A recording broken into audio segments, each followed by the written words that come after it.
Projeto Ellen G. White.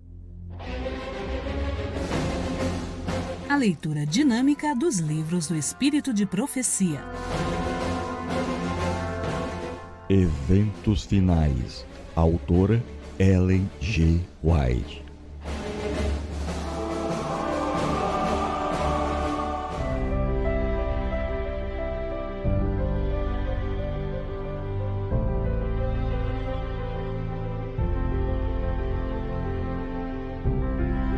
Capítulo 13. A chuva serôdia.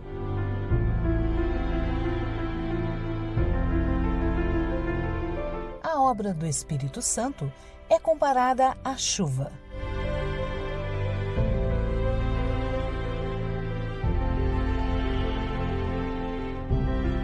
E fará descer a chuva, a temporã e a serôdia. No Oriente, a chuva temporã cai no tempo da semeadura. Ela é necessária para que a semente possa germinar. Sob a influência de fertilizantes, aguaceiros, brota o tenro rebento. Caindo perto do fim da estação, a chuva serôdia amadurece o grão e o prepara para a foice.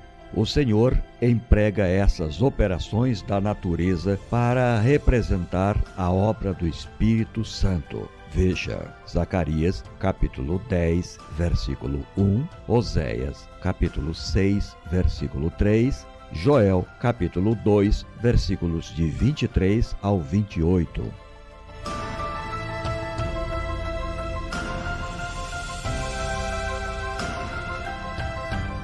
O orvalho e a chuva são dados primeiro para fazer com que a semente germine e então para amadurecer a colheita, assim é dado o Espírito Santo para levar avante de um estágio para o outro o processo de crescimento espiritual.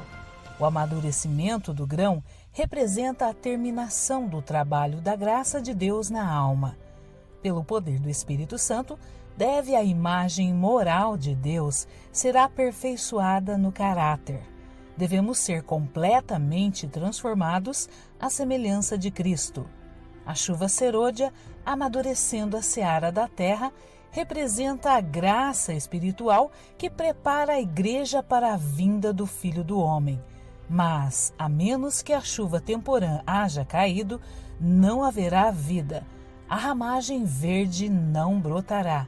Se a chuva temporã não fizer seu trabalho, a serôdia não desenvolverá a semente até a perfeição.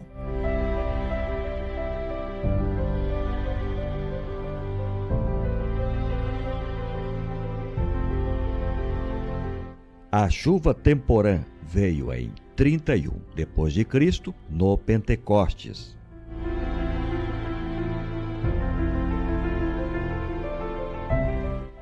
Em obediência à ordem de Cristo, esperaram em Jerusalém o cumprimento da promessa do Pai, o derramamento do Espírito. Não esperaram ociosos, diz o registro. Estavam sempre no templo, louvando e bendizendo a Deus.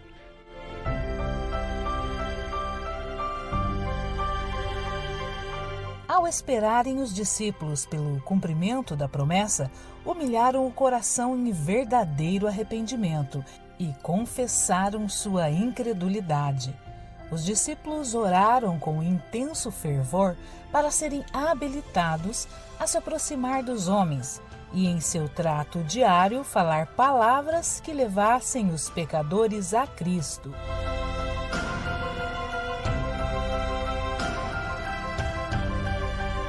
Pondo de parte todas as divergências, todo o desejo de supremacia, uniram-se em íntima comunhão cristã.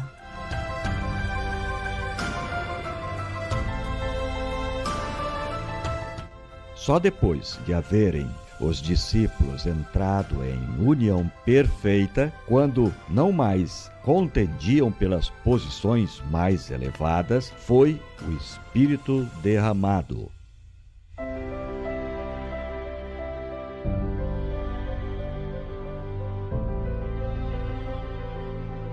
O derramamento do Espírito nos dias dos apóstolos foi o começo da primeira chuva, ou temporã, e glorioso foi o resultado. Até ao fim do tempo, a presença do Espírito deve ser encontrada com a verdadeira igreja.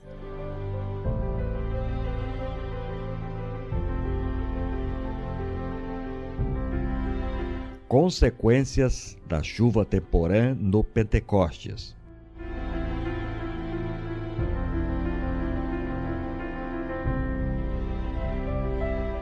Sob a influência do Espírito, palavras de penitência e confissão misturavam-se com cânticos de louvor por pecados perdoados. Milhares se converteram num dia. O Espírito Santo os capacitava a falar com fluência línguas com as quais não tinham nunca tomado contato. O Espírito Santo fez por eles o que não teriam podido fazer por si mesmos em toda uma existência.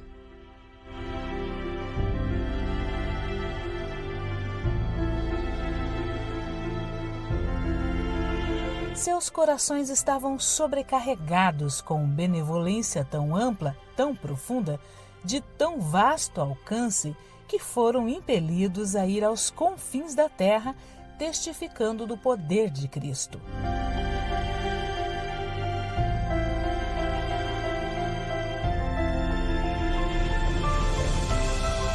Qual foi o resultado do derramamento do Espírito no dia do Pentecostes?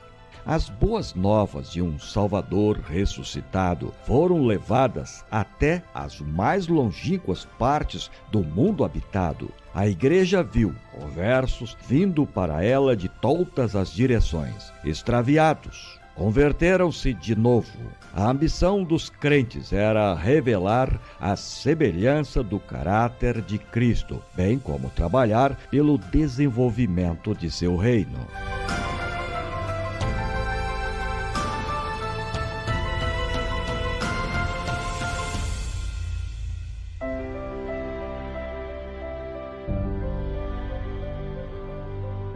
A promessa da chuva serôdia.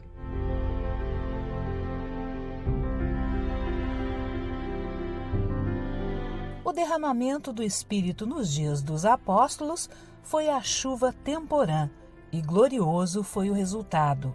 A chuva serôdia será mais abundante, porém.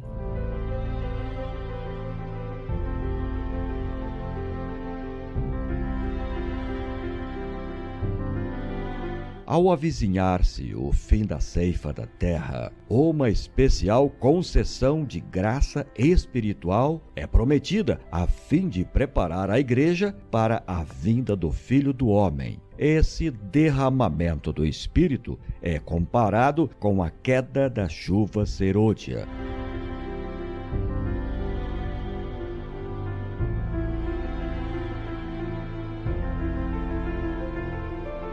Antes de os juízos finais de Deus caírem sobre a terra, haverá entre o povo do Senhor tal avivamento da primeira piedade como não fora testemunhado desde os tempos apostólicos. O Espírito e o poder de Deus serão derramados sobre seus filhos.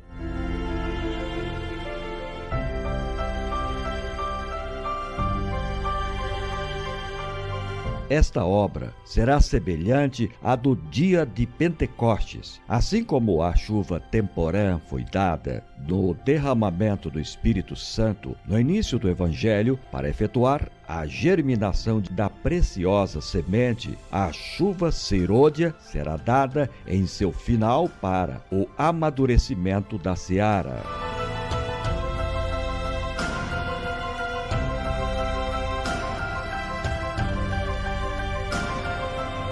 A chuva serôdia produzirá o alto clamor.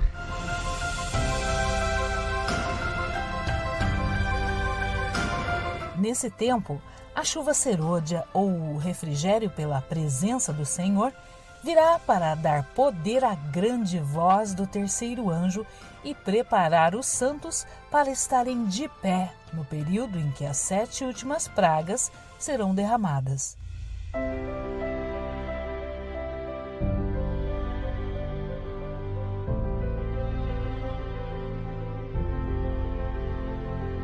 ouvi os que estavam revestidos da armadura falar sobre a verdade com grande poder. Isso produzia efeito. Perguntei o que havia operado essa grande mudança. Um anjo respondeu: foi a chuva serôdia, o refrigério pela presença do Senhor, o alto clamor do terceiro anjo.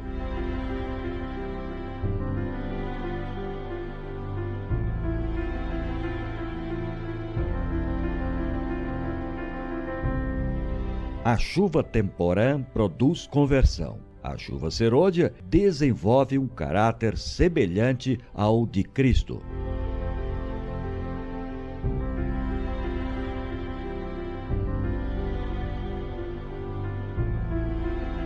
Em nenhum ponto de nossa experiência podemos nós dispensar a assistência daquilo que nos habilita a fazer justamente o começo. As bênçãos recebidas sob a chuva temporã são-nos necessárias até o fim. Ao irmos ao Senhor em busca do Espírito Santo, este operará em nós mansidão e humildade, bem como consciente confiança de que Deus nos concederá a aperfeiçoadora chuva serôdia.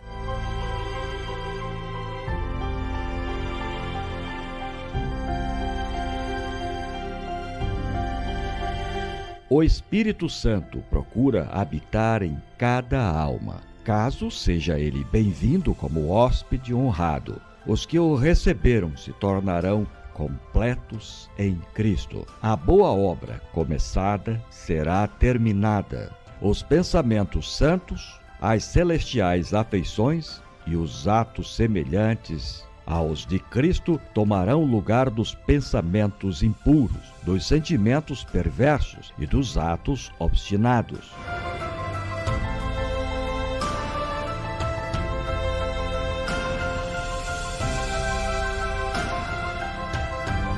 Podemos ter tido uma medida do Espírito de Deus, mas tanto pela oração como pela fé, devemos buscar continuamente mais do Espírito. Nunca dá resultado cessarmos os nossos esforços.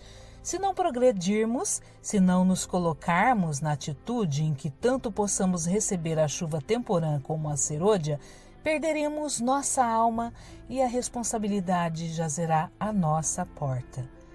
As convocações da igreja, como nas reuniões campais, as assembleias da igreja local e todas as ocasiões em que há trabalho pessoal em favor das almas, são oportunidades determinadas por Deus para dar tanto a chuva temporã como a serôdia.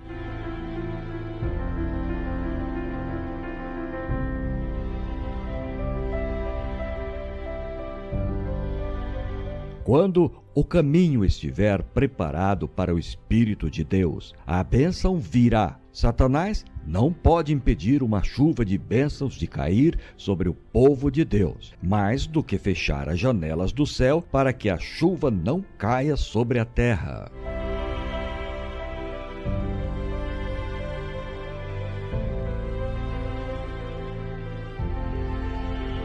Devemos orar fervorosamente pela descida do Espírito Santo.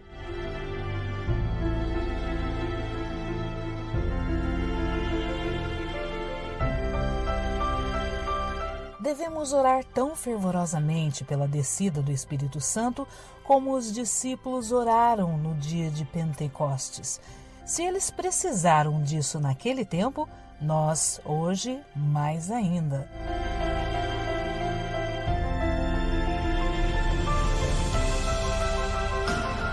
A descida do Espírito Santo sobre a Igreja é olhada como estando no futuro. É, porém, privilégio da Igreja tê-la agora. Buscai-a, orai por ela, crede nela. Precisamos tê-la e o céu espera para concedê-la.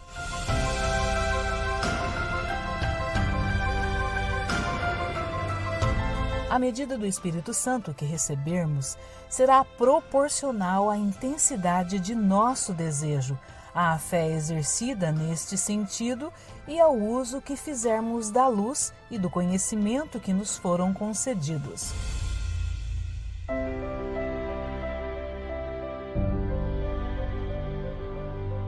não estamos suficientemente dispostos a importunar o Senhor com nossas petições e a suplicar-lhe o dom do Espírito Santo. O Senhor quer que o importunemos a esse respeito. Deseja que apresentemos com insistência nossas petições ao trono.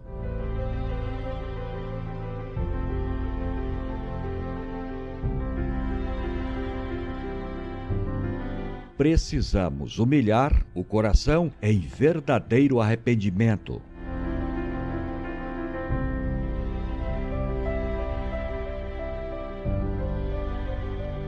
Um reavivamento da verdadeira piedade entre nós, eis a maior e mais urgência de todas as nossas necessidades. Importa haver diligente esforço para obter a bênção do Senhor. Não porque Deus não esteja disposto a outorgá-la, mas porque nós nos encontramos carecidos de preparo para recebê-la. Nosso Pai Celeste está mais disposto a dar o seu Espírito Santo àquele que nos peçam do que pais terrenos o estão a dar boas dádivas a seus filhos. Cumpre-nos, porém, mediante confissão, humilhação, arrependimento e fervorosa oração, cumprir as condições estipuladas por Deus em sua promessa para conceder-nos sua bênção. Só podemos esperar um reavivamento em resposta à oração. Digo-vos que deve haver entre vós um reavivamento completo. Tem de haver um ministério convertido. Precisa haver confissões, arrependimento e conversões. Muitos que estão pregando a palavra necessitam da graça transformadora de Cristo no coração. Não devem permitir que coisa alguma os impeçam de fazerem uma obra cabal e esmerada antes que seja para sempre demasiado tarde.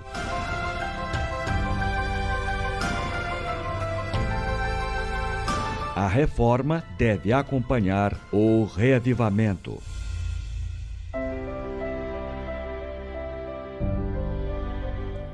Precisa haver um reavivamento e uma reforma sob a ministração do Espírito Santo.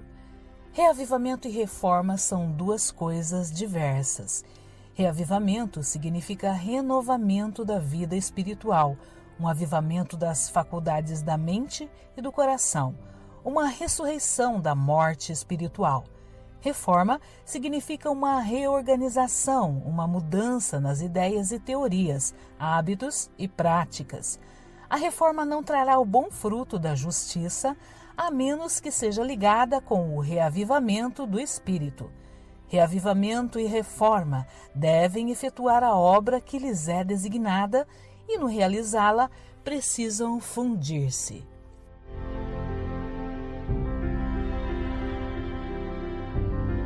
Temos de deixar de lado toda contenda e dissensão.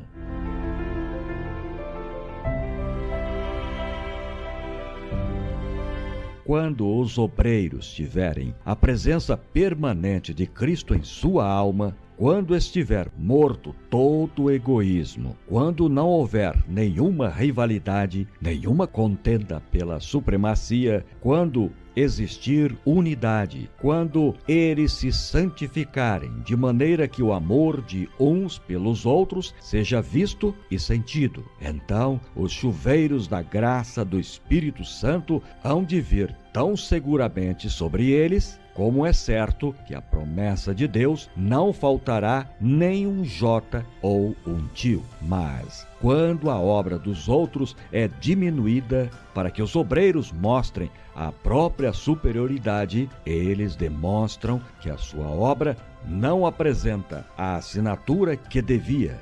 Deus não os pode abençoar.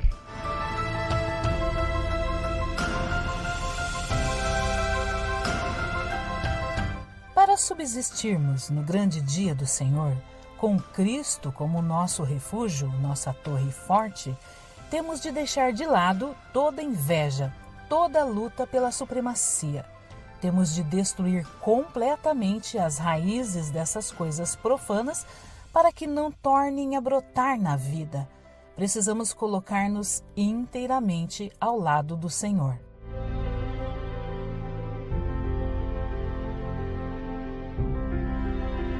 Ponham de parte os cristãos toda discussão e entreguem-se a Deus para a salvação dos perdidos. Com fé, peçam a bênção prometida e virá.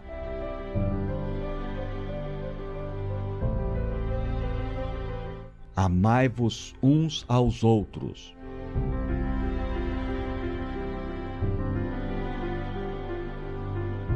Cristianismo é a revelação do mais terno afeto de uns pelos outros.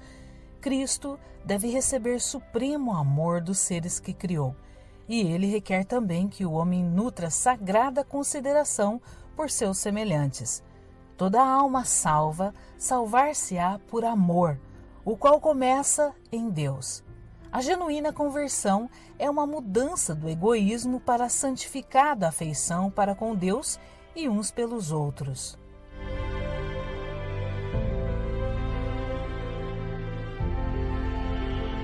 Os atributos que Deus mais aprecia são o amor e a pureza. Estes atributos devem ser acalentados por todo cristão.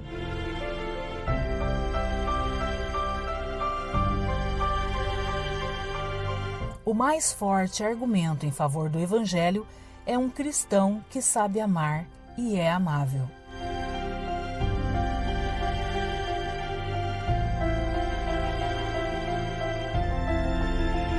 É necessário haver entrega total.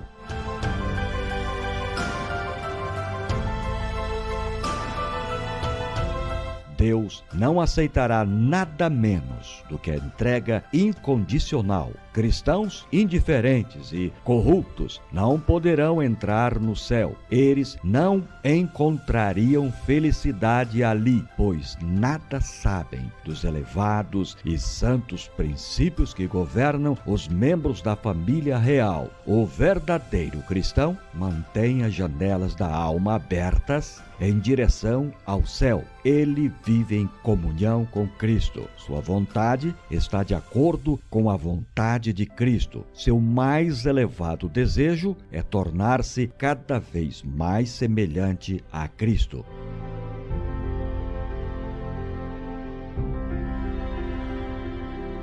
Não podemos usar o Espírito Santo. Ele é que deve servir-se de nós. Mediante o Espírito, opera Deus em seu povo, tanto o querer como o efetuar, segundo a sua boa vontade. Filipenses capítulo 2, versículo 13. Mas muitos não se submeterão a isto. Querem se dirigir a si mesmos, e é por isso que não recebem o celeste dom. Unicamente aos que esperam humildemente em Deus, que estão atentos à sua guia e graça, é concedido o Espírito.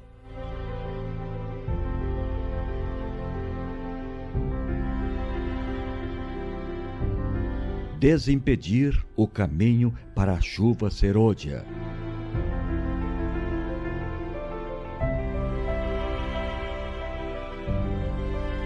Vi que ninguém poderá participar do refrigério, a menos que obtivesse a vitória sobre toda a tentação, orgulho, egoísmo, amor ao mundo e sobre toda má palavra e ação. Deveríamos, portanto, estar nos aproximando mais e mais do Senhor e achar-nos fervorosamente à procura daquela preparação necessária para nos habilitar a estar em pé na batalha do dia do Senhor.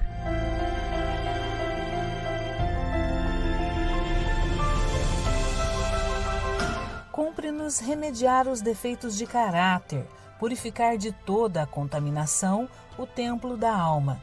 Então a chuva serôdia cairá sobre nós, como caiu a temporã sobre os discípulos no dia de Pentecostes.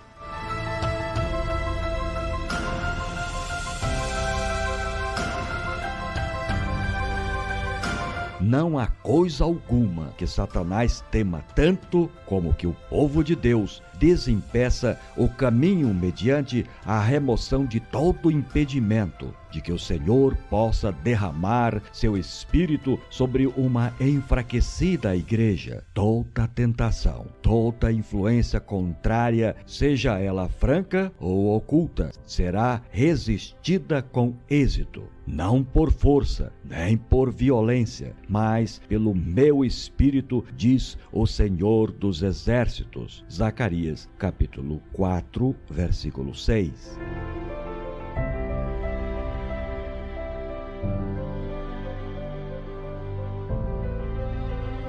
A chuva serôdia virá, e a bênção de Deus encherá toda a alma que estiver purificada de toda contaminação. É nossa obra hoje entregar nossa alma a Cristo, para estarmos preparados para o tempo de refrigério pela presença do Senhor, preparados para o batismo do Espírito Santo.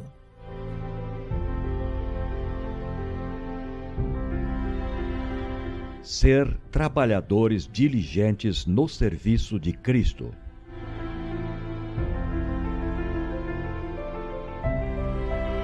Quando as igrejas se tornarem igrejas vivas e atuantes, o Espírito Santo será concedido em resposta ao sincero pedido. Então, as janelas do céu se abrirão para os aguaceiros da chuva serôdia.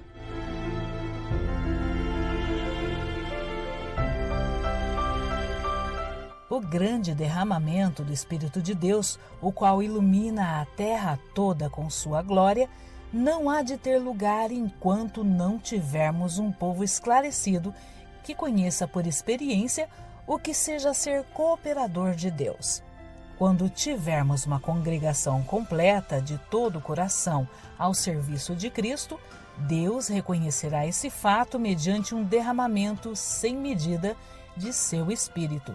Mas isso não acontecerá enquanto a maior parte dos membros da igreja não forem cooperadores de Deus.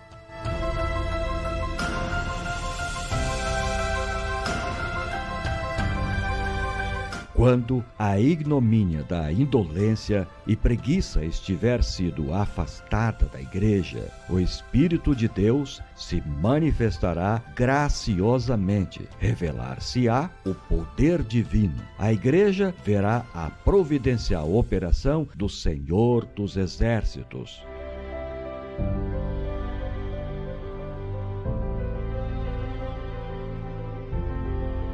Manter o vaso limpo e com o lado certo para cima.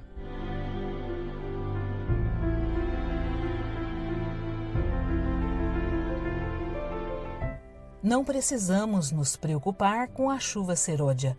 Tudo quanto temos que fazer é manter o vaso limpo e com o lado certo para cima e estar preparados para receber a chuva celestial, orando continuamente.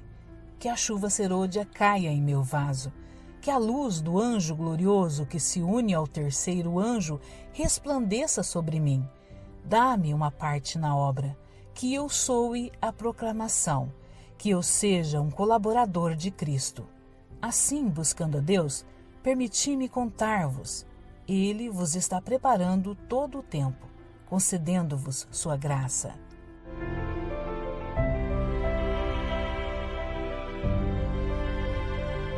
A resposta poderá vir com inesperada rapidez e irresistível poder, ou poderá ser adiada por dias e semanas, e nossa fé passar por uma provação. Mas Deus sabe como e quando responder à nossa oração. Nossa parte da obra é pôr-nos em conexão com o conduto divino. Deus é responsável por sua parte na obra. Quem faz a promessa é fiel. A grande e importante questão para nós é ser unidos e do mesmo parecer, pondo de lado toda inveja e malícia e, como suplicantes humildes, vigiar e esperar. Jesus, nosso representante e cabeça, está disposto a fazer para nós o que fez para os que oravam e vigiavam no dia de Pentecostes.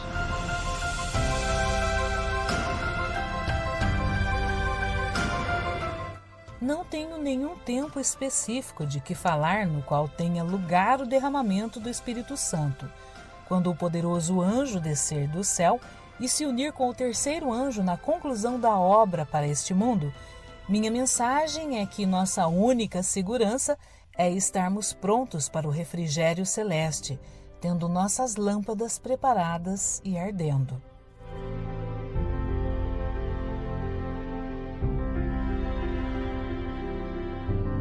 Nem todos receberão a chuva serôdia.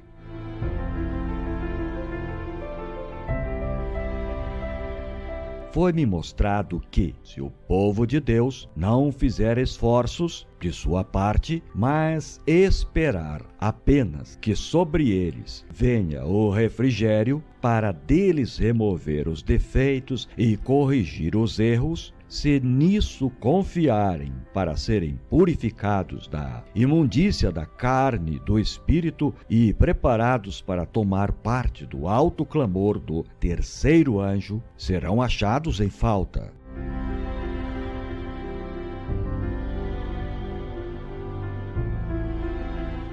Temos esperança de ver toda a igreja reavivada? Tal tempo nunca há de vir.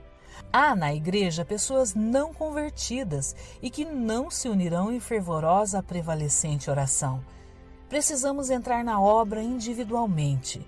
Precisamos orar mais e falar menos.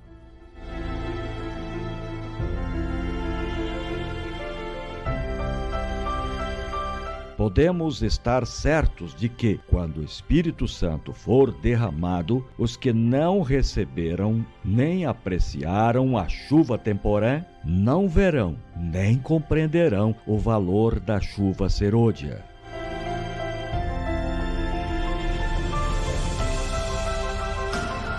Só os que estiverem vivendo de acordo com a luz que têm recebido poderão receber maior luz.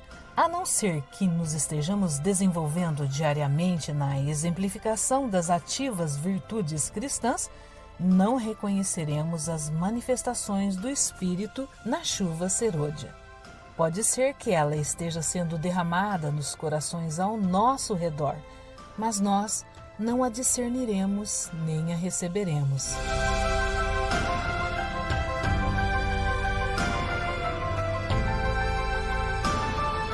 Aqueles que não fazem esforços decididos, mas esperam simplesmente que o Espírito Santo force a ação, perecerão em trevas. Não vos deveis deixar estar tranquilamente, sem nada fazer na obra de Deus.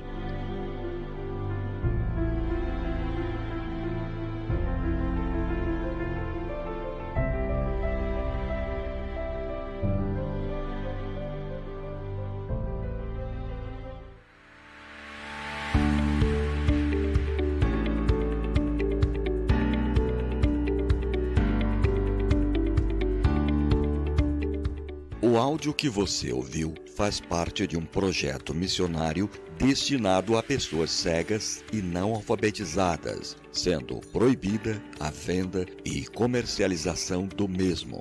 Os direitos no Brasil do livro Eventos Finais, da escritora Ellen G. White, são da Casa Publicadora Brasileira.